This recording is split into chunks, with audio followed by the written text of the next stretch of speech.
بسم اللہ الرحمن الرحیم۔ حضرت عائشہ رضی اللہ تعالیٰ عنہ بیان کرتی ہے، رسول اللہ صلی اللہ علیہ وآلہ وسلم نے فرمایا، 6 قسم کے لوگوں پر میں نے لعنت کیے اور اللہ نے بھی ان پر لعنت کیے۔ ہر نبی کی دعا قبول ہوتی ہے۔ اللہ کی کتاب میں اضافہ کرنے والا، اللہ کی تقدیر کو جھٹلانے والا، طاقت کے بلبوتے پر مسلط ہونے والا شخص، تاکہ وہ کسی ایسے شخص کو معزز بنائے جسے اللہ نے ذلیل بنایا ہو، اور کسی ایسے شخص کو ذلیل بنا دے جسے اللہ نے معزز بنایا ہو۔ اللہ کے حرم کی بے حرمتی کرنے والا، میری اولاد کی بے حرمتی کرنے والا اور میری سنت کو ترک کرنے والا۔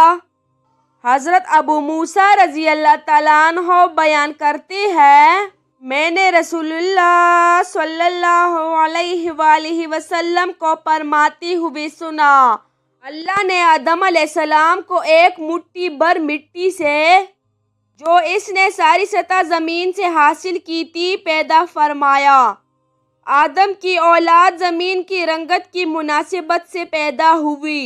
ان میں سے کچھ سرخ ہے، کچھ سفید اور کچھ کالے، اور کچھ سرخ و سفید کے مابین کچھ نرم مزاج اور کچھ سخت مزاج، کچھ بری عادات والے اور کچھ پاکیزہ صفات والے۔ رسول اللہ صلی اللہ علیہ وآلہ وسلم نے حضرت علی رضی اللہ تعالیٰ عنہ سے فرمایا، اے علی، 3 قسم کے لوگوں سے کبھی مشورہ نہ کرنا۔ نمبر 1، ڈرپوک اور کمزور دل والے سے، کیونکہ وہ تمہیں ہر کام سے روک دے گا۔ نمبر 2، کنجوس سے، کیونکہ وہ تمہاری حوصلہ شکنی کرے گا۔ نمبر 3، لالچی انسان سے، کیونکہ وہ تمہیں راہ خدا میں خرچ کرنے سے منع کرے گا۔ اے علی، یہ تینوں عادتیں ایک جیسی ہیں اور ان کی جڑ اللہ پر اعتماد نہ کرنا ہے۔